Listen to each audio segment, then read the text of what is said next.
Hello Pilipinas, magandang araw sa inyong lahat. Ito si Mike Padua at nandito ulit tayo sa pinaka-latest update na yun po sa bagyong si Ophel na may international name Usagi at yung paparating na bagyong si Manyi na soon to be bibigyan ng pangalan ng pag-asa as Pipito. So ito po yung pinaka-latest update na yung Miyerkules, Nobyembre 13, 2024. Tagalog version po ito. Pinaglingkod sa inyo ng Typhoon 2000 at ng Naga College Foundation.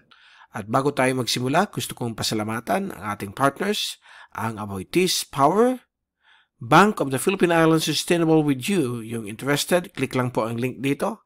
Or kapag kayo po ay nanonood sa Facebook channel, meron pong link doon sa description patungo sa BPI Sustainable with You. Ang lokal na gobyerno ng Naga City headed by ang Honorable Mayor Nelson Legacion at ang ating Honorable Congressman ng ikatlong distrito ng Camarines Sur, Congressman Gabby Bordado.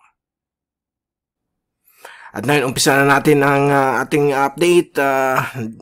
Nakita na po ang pinaka-latest sa mga mabibilis na mga bagyo.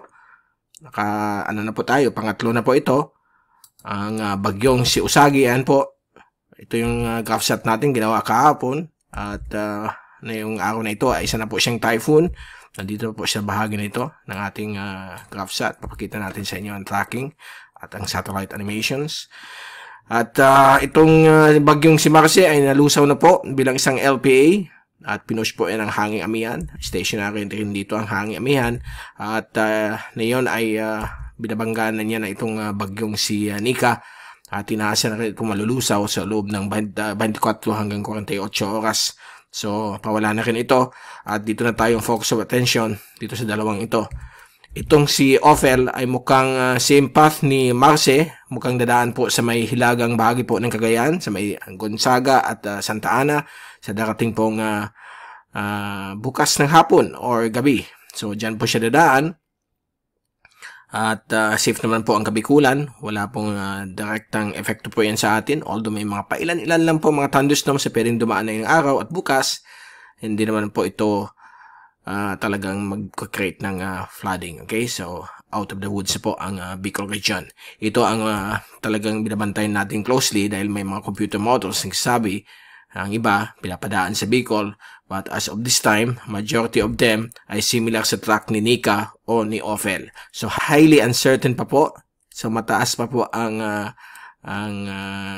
chance na hindi tumama sa anumang bahagi ng kalupaan. So, depende na po yan sa high pressure ridge sa taas. So, ito si Manyi, ayan po, dumaan na po sa may Guam, kasalukuyan, nandito na po siya. At patungo na po sa may western Micronesia, sa may Yap area, north of that. And ito po yung latest fast animation. So, nakita ninyo na halos itong bagyong si Toraji o si Nika ay mukhang nalulusaw na dahil sa lakas ng hanging amihan, yung cold air ay pumapasok na sa kanyang sirkulasyon. Sira na po siya. Ito naman po si mukhang healthy na yun. Bagyong si Ophel, isa na po siyang typhoon at papalapit na po sa may area po ng extreme northern Luzon. At may mga pailan-ilan na mga kaulapan na pwede magpaulan sa Kabikulan, but mostly mga thunderstorms lang naman po ito. Mga stray thunderstorms. Hindi naman po ito magkakos ng flooding. Dito naman po si bagyong Manyi.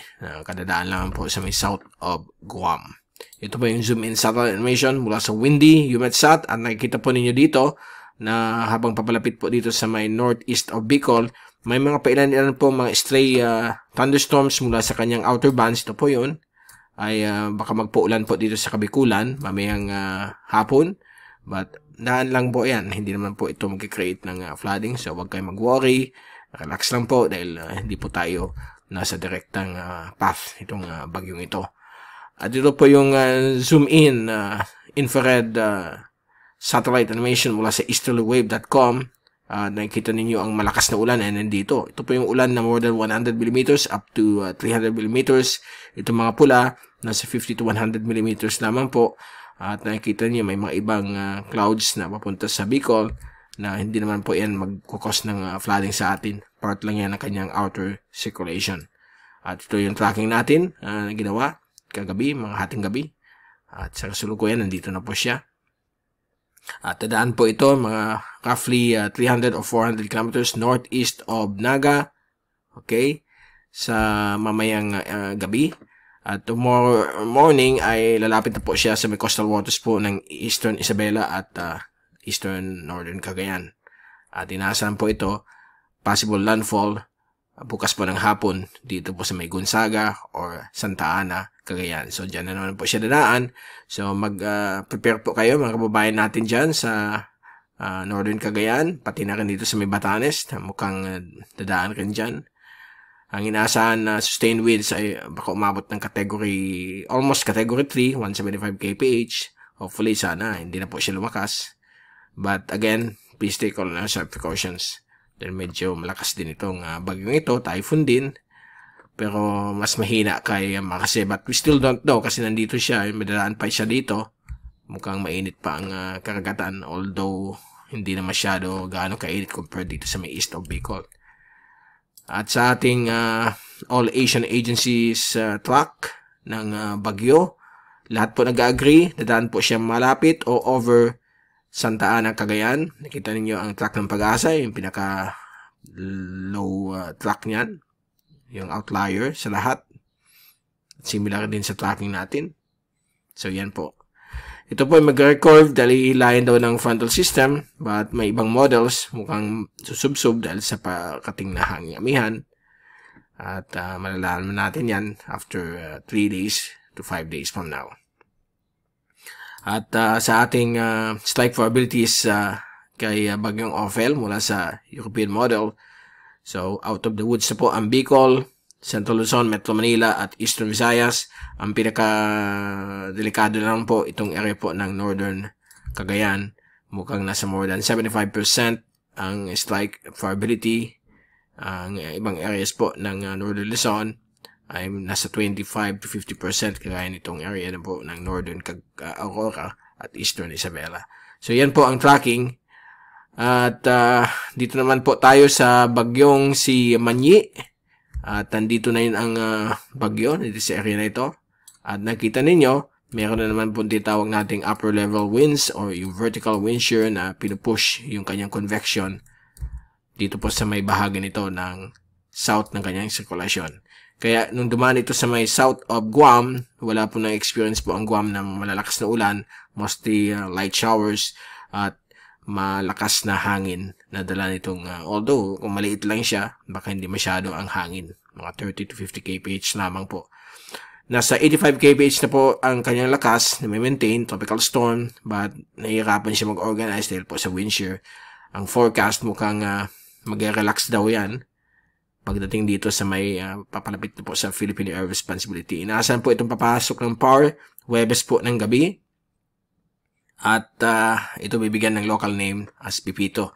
So ito po yung tracking niya. Similar din po sa track ni Marce at yung current system na yun na si Ophel. Diyan din siya dadaan at magla-landfall din sa may Northern Cagayan. But again, ang forecast nito is 5 days from now. So, highly uncertain pa po. Kaya yung kababayan natin from Batanes, eastern parts ng Northern and Central Luzon, Bicol region, up to Eastern Visayas, isama natin yan. Kasi kapag lumakas masyado yung high pressure ridge, mag-shift po ang tracking yan. So, let's hope hindi. Okay? Kahapon may mga tracks na mag-record po ganyan. Sana ganyan po ang mangyari. Humina po ang high pressure dito. Dahil kung hindi, delikado na po ang ating mga kababayan. So, ito po yung ensemble ng European model kay Manyi.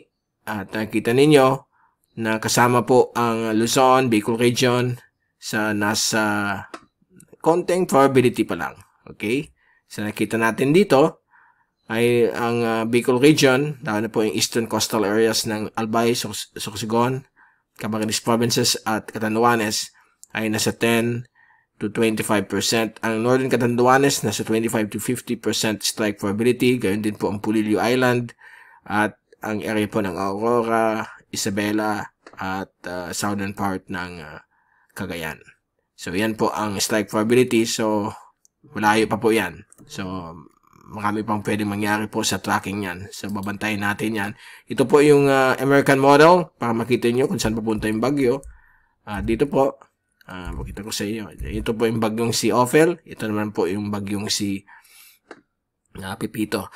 At mukhang okay ang American model kasi walang landfall na pinapakita. Mukhang lalapit lang konti sa Batanes at malulusaw na po siya pataas. Yan ang magandang balita sa American model. But yung European model, yan po si Ophel. Sorry. Balik ulit tayo sa beginning ko. Yan po si Ophel. Landfall po siya dito sa Northern Cagayan. Ito naman po si Manyi.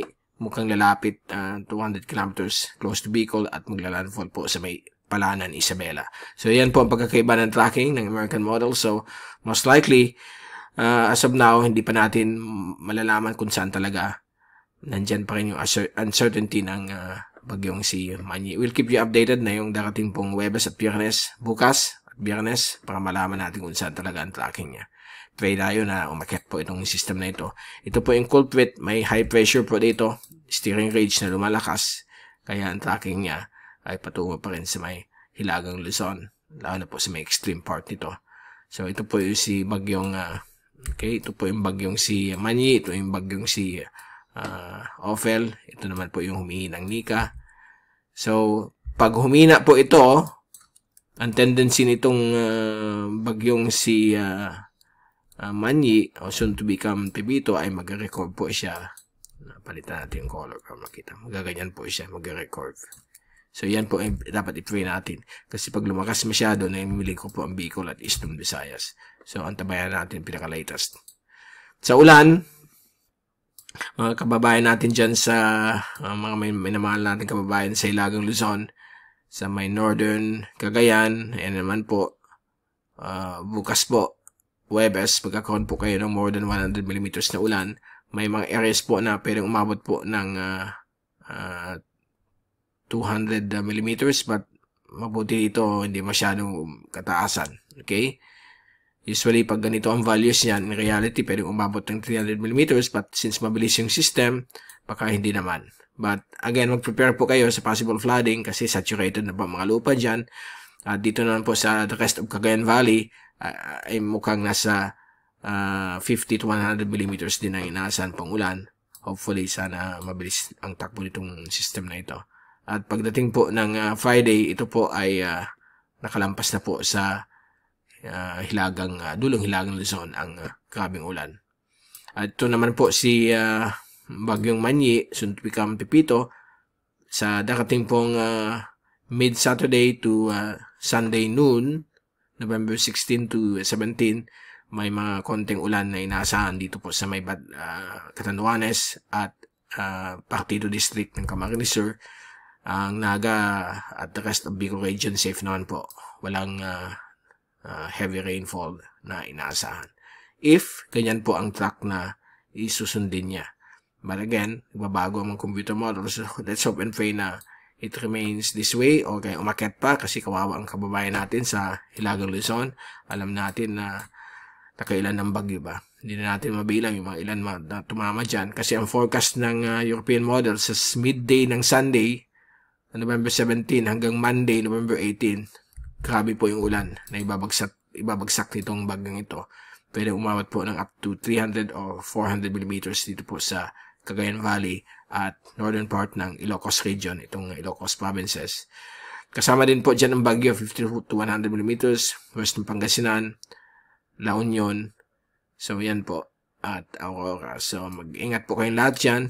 Sa bagamat itong forecast na ito, 5 days from now pa. So, pwede pa pong magbago yan. Malalaman natin yan kung mag-shift. Kung umakyat po siya, wala po yung chance ng ulan dyan.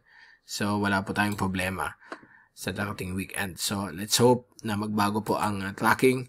Sa hangin, ito po ang papakita natin sa inyo mula sa American model. Sila kasi medyo mas accurate sa hangin. Hapon po, tanghali, hanggang early evening, ang malakas na hangin po sa Northern Cagayan. Bukas po ng hapon hanggang early evening. Samantala po ang Babuyan at Calayan Islands ay gabi po. Bukas ng gabi hanggang siguro midnight at hihina na po yan ang hangin kasi mabilis naman po ang takbo ng bagyo. So it's gonna be a 6-hour ordeal dito po sa mga malakas na hangin dala ng bagyong ito. Hindi na po natin bibigay muna yung hangin ni Manyi kasi matagal pa yun. Mataas ang uncertainty so pwede pa magbago. Sa alon talagang bawal pong maglayag. Makita nyo dito, bukas Huwebes, ay grabe pong alon dito. Umaabot po ng more than na 2 to 3 meters ang storm surge po dyan sa may coastal waters ng extreme northern Luzon. At gayon din po itong bagyong Manny, mukhang magbibigay rin mga malalakas na malalaking alon sa coastal waters po ng Bicol region at dito rin po sa coastal waters ng extreme northern Luzon, at mukhang mas malakas po itong system na ito base sa European model. Okay, so yan muna po ang pinaka-latest sa ating dalawang bagyo na binabantayan. Sana po magkaroon ng miracle, change ng track, huwag nang tamaan po ang Northern Cagayan. Sobra-sobra na po ang bagyo doon. I'm here to pray with you guys para magkaroon ng last minute recovery itong mga dalawang bagyong ito. But again, please take all necessary precautions, especially yung bagyong Ophel, dahil po within 24 hours na lang po bago dumaan. So mataas na po ang probability. At magkita-kita ulit tayo within the next 24 hours. Ito si Mike Pado magpapaalam. Mag-ingat po tayong lahat. Be #weatherwiser, at maraming salamat po sa pagpanood nyo sa aking channel, sa lahat ng mga subscribers at followers po natin. Okay, thank you so much. God bless. And kita-kita ulit tayo sa loob ng 24 oras.